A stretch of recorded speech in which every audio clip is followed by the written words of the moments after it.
네, 아름다운 찬양 감사합니다. 여호수아를 본받아서 앞으로 나아가는 더욱더 빛이 나는 권사회가 되기를 간절히 소망합니다. 네, 이 시간 오늘 우리에게 주신 하나님의 말씀은 에스겔 22장 17절부터 31절까지의 말씀입니다. 에스겔 22장 17절부터 31절까지의 말씀입니다. 저와 여러분이 한 절씩 교독하고 마지막 말씀은 함께 읽도록 하겠습니다. 여호와의 말씀이 내게 임하여 이르시되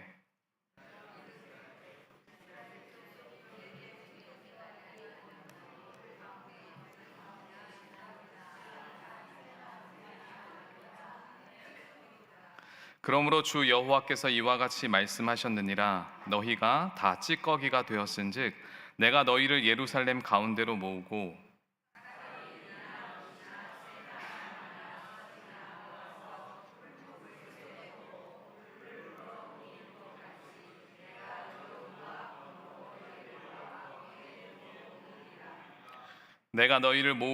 내 분노의 불을 너희에게 불면 너희가 그 가운데에서 녹되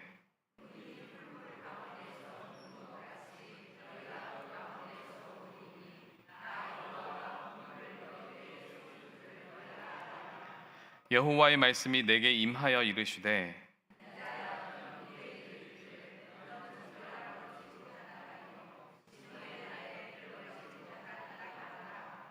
그 가운데서 선지자들의 반역함이 우는 사자가 음식물을 움킴 같았도다.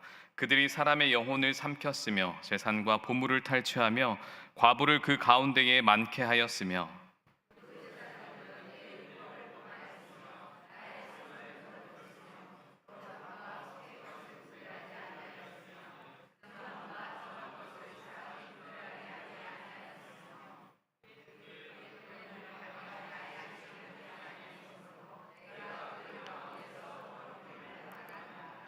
그 가운데에 그 고관들은 음식물을 삼키는 이리 같아서 불의한 이익을 얻으려고 피를 흘려 영혼을 멸하거늘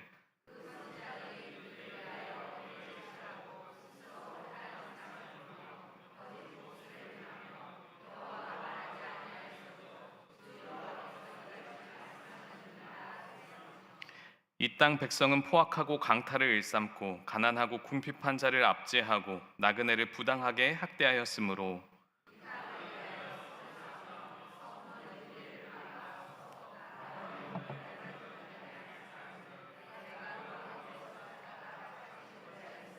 함께 읽겠습니다. 내가 내 분노를 그들 위에 쏟으며 내 진노의 불로 멸하여 그들 행위대로 그들 머리에 보응하였느니라. 주 여호와의 말씀이니라. 아멘. 네, 교회 공동체가 큰 갈등과 분열로 싸우게 되면요, 하나님은 어떤 사람을 주목하실까요, 여러분? 누가 내 말대로 정의로운 행동과 말을 했어? 라며 옳은 사람, 정의로운 사람들을 찾으실까요? 하나님은 공의와 정의의 하나님이라서 물론 그렇게 하실 수도 있을 것입니다. 제가 어릴 때부터 신앙생활하던 모 교회가 있었습니다.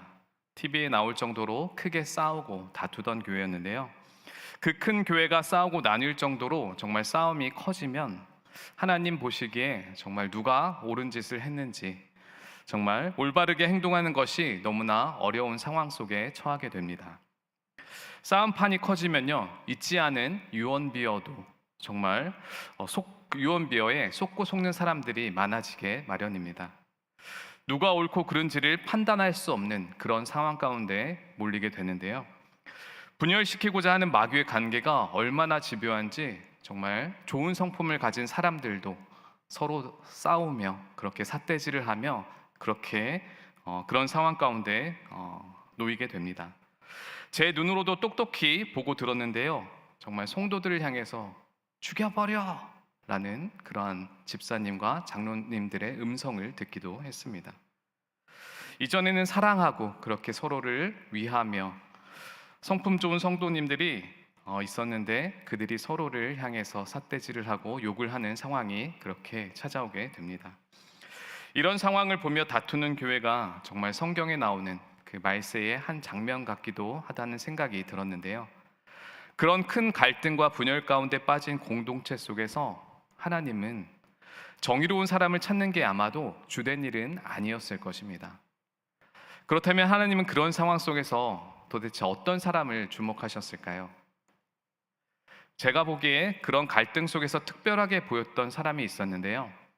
싸움을 말리면서 서로의 다친 마음을 어루만지고 중재해 주던 사람이었습니다. 물론 그런 사람 한 명을 찾는 일은 너무나 어려운 일이었습니다. 고래등 싸움에 새우등이 터진다고요? 양극으로 대치할 수밖에 없는 분위기가 조성이 됩니다. 그래서 너는 어느 편이냐고, 너는 누구 목사 편이냐고 더 욕을 먹는 게 바로 그들입니다. 저는 어릴 적에 축구를 정말 많이 좋아했는데요. 밖에서 1시간을 놀겠다고 아버지께 약속을 하고 그렇게 축구를 하게 되면 시간 가는 줄도 모르고 3-4시간을 그렇게 축구를 했었습니다. 그러면 아버지와 약속한 시간이 늦어져서 아버지께 정말 많이 혼났던 적이 있었는데요. 그럴 때마다 정말 고마운 존재가 한 분 있었습니다. 네, 바로 어머니라는 존재였습니다. 아버지에게 혼날 때마다 제 편이 되어주시며 중간에서 말려주시던 어머니의 모습이 그렇게 고마울 수가 없었는데요. 다툼이 있을 때 중재해주는 사람이 없다면 아마도 모든 공동체는 지금 소멸되었고 말았을 것입니다. 그래서 중재자는요, 정말 우리에게 있어서 참 고마운 존재들입니다. 오늘 본문 에스겔 22장에서도요, 하나님은요, 누가 정의로운 사람인지 그것을 따지기보다는 누가 갈등의 중재자로, 기도자로 나설 수 있는지를 찾고 계셨습니다. 하나님께서 찾으시는 중재자, 그 중재자는 과연 어떤 사람이었을까요? 이 시간을 통해서 우리가 하나님의 마음을 더 깊이 이해하며 하나님이 찾으시는 그 한 사람이 우리가 되기를 간절히 소망합니다. 본문을 통해 알 수 있는 하나님은요, 첫째, 오늘도 여전히 우리에게 말씀하시는 하나님이라는 것입니다.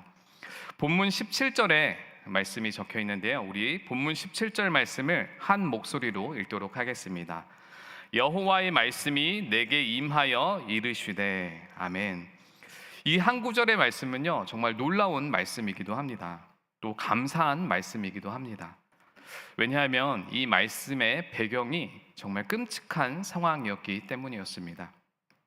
에스겔 22장 전체를 보면요, 남유다는요 사실상 완전히 무너진 나라였습니다. 하나님께서 에스겔을 선지자로 보내신 것을 봐도 우리는 알 수 있습니다. 선지자가 그 나라에 있었다는 것은 무엇을 뜻하는 것일까요? 네, 그 나라에 하나님 말씀이 필요하다. 또 그만큼 남유다는 정말 타락해 있었다라는 것을 우리가 생각할 수 있습니다. 실제로 오늘 본문이 기록된 시대는요, 남유다가 바벨론에게 멸망하기 직전에 그러한 상황이었습니다. 정치적으로나 종교적으로 또 도덕적으로 너무나 타락해 있던 시대였습니다. 25절을 보시면요, 하나님 말씀을 대언해야 할 선지자들이요, 하나님의 뜻을 왜곡하고 백성의 영혼을 삼켜버렸다고 말합니다. 26절에서 제사장은요, 율법을 범하고 거룩한 것과 속된 것, 또 정결하고 부정한 것을 구별하지 않는 사람들이었습니다. 27절 권력자인 고관들은 또 어떻게 했나요? 약한 백성을 돌보기는커녕요, 이리처럼 먹잇감을 노리며 약탈해가는 사람들이었습니다. 29절에선 백성들도 포악과 억압을 일삼으며 고아와 과부, 나그네를 압제한 사람들이었습니다.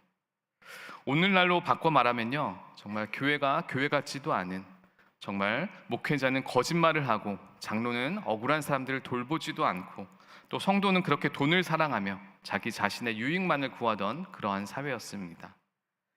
하나님의 존재를 알면서도 그 앞에 무감각해진 시대, 그게 바로 에스겔 선지자가 있던 당시 남유다의 상황이었습니다. 이런 남유다를 생각했을 때 하나님의 마음은 어떠해야 할까요? 어떠한 마음으로 하나님이 이 남유다를 바라봤을까요?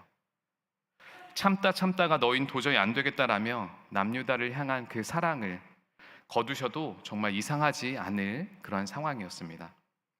그런데 17절 말씀은 이렇게 시작됩니다. 여호와의 말씀이 내게 임하여 이르시되 아멘.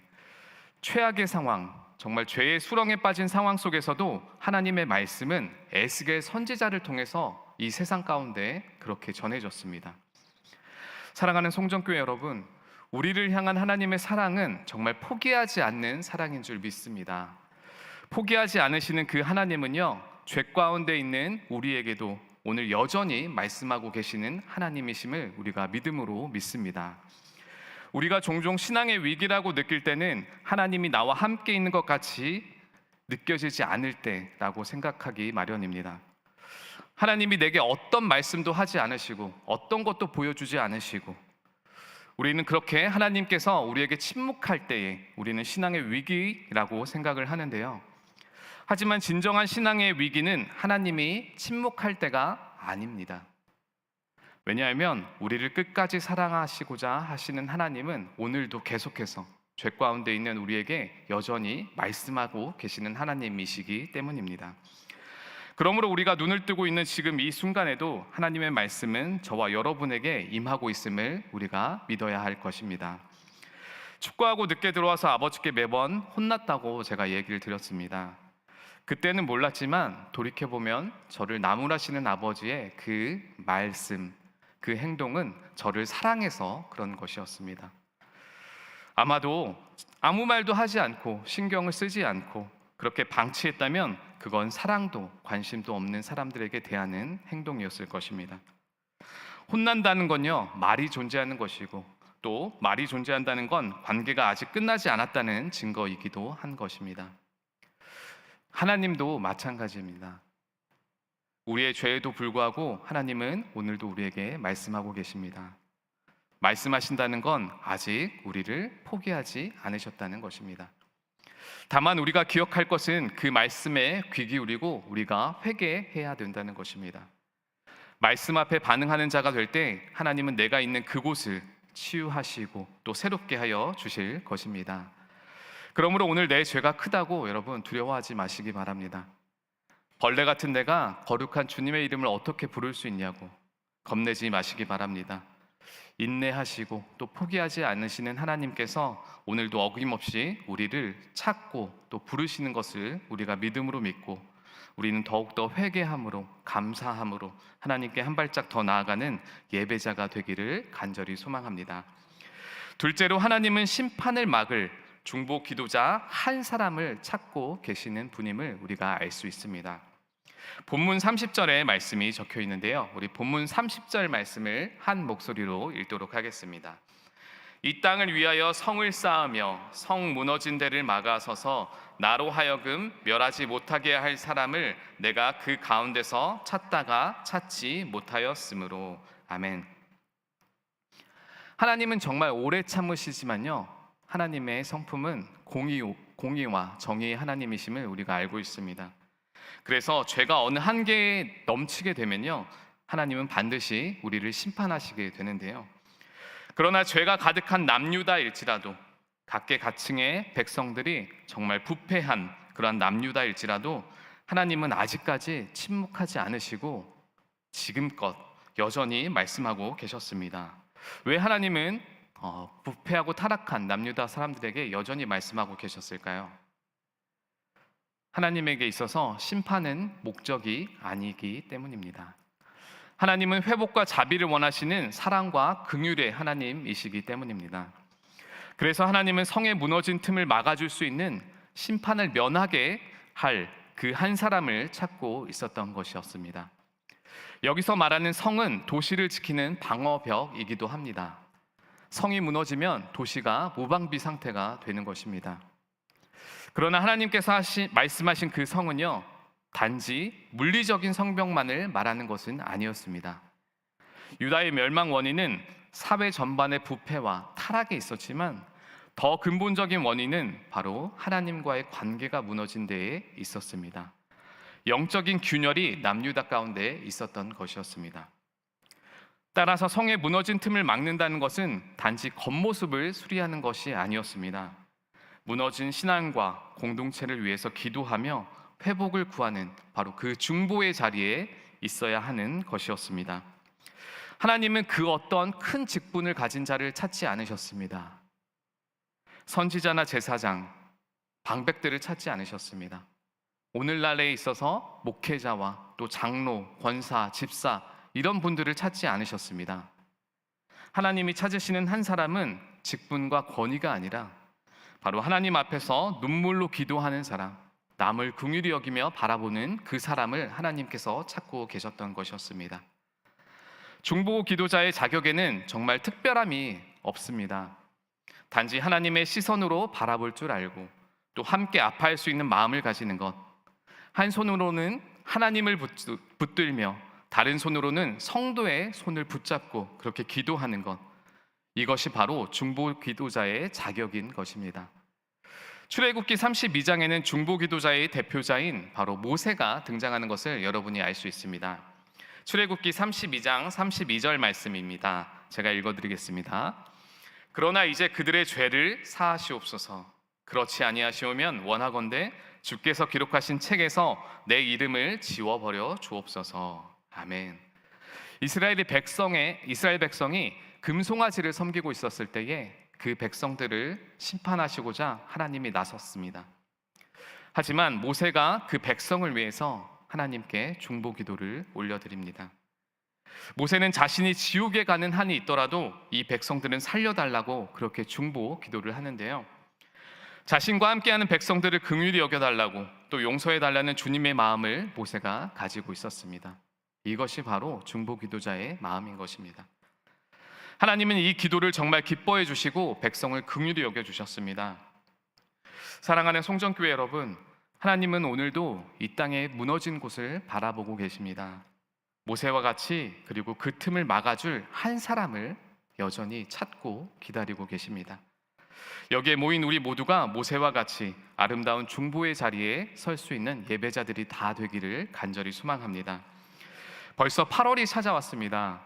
우리 교회에서는 너무나 중요한 행사가 이제 찾아왔죠. 바로 이틀 뒤면은 청년부의 비전 트립, 캄보디아로 떠나는 비전 트립이 있습니다.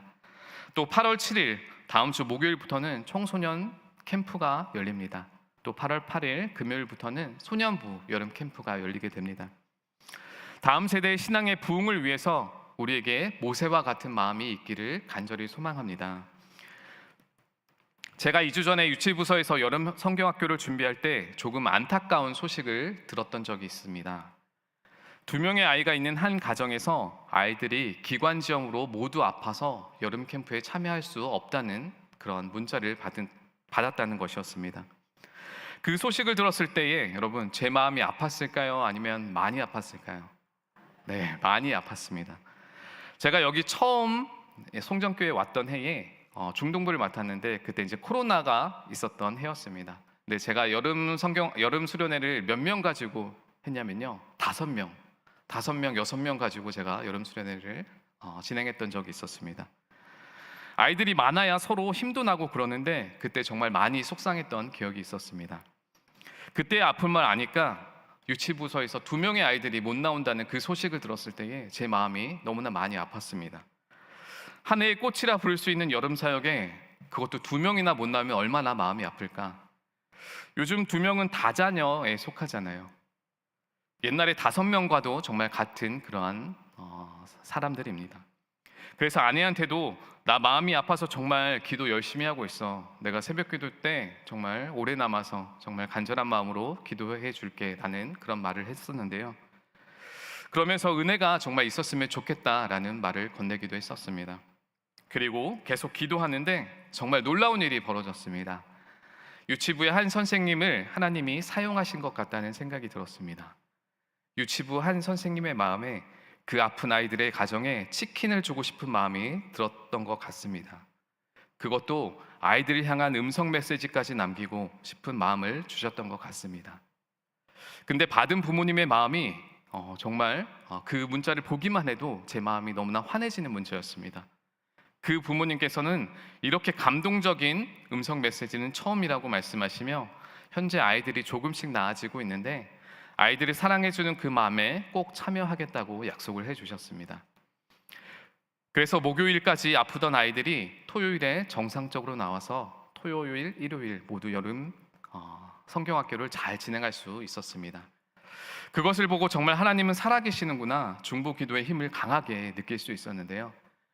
이번에 청소년부도 처음에 사실은 10명만 학생들이 참여한다고 그렇게 알려주었습니다. 그래서 마음이 아파서 매일 새벽마다 상한 마음으로 하나님께 기도를 드렸습니다. 저만 기도했을까요, 여러분? 네, 제가 아픈 마음에 교사들에게 모두 단톡방에다가 기도 제목을 올려드렸습니다. 중보 기도의 힘을 알기에 선생님과 공유하며 그렇게 기도를 진행했습니다. 그 후에 아이들이 몇 명이 캠프에 참여하게 되었을까요? 10명이 기존에 참가하겠다고 그렇게 연락이 왔었는데 9명이 더 늘어서 19명이 참가하게 되었습니다. 제가 전도사라서 거짓말 못하는 것은 아시죠? 네, 정말 하나님의 은혜라고 할 수밖에 없는 그런 일들인데요. 사랑하는 송정교 여러분, 하나님은 오늘도 정말 하나님의 마음으로 중보 기도하는 한 사람을 찾고 계십니다. 처음 시작은 한 사람일지언정 그 기도는 한 사람에서 절대 끝나지 않는다는 것을 우리가 기억해야 될 것입니다.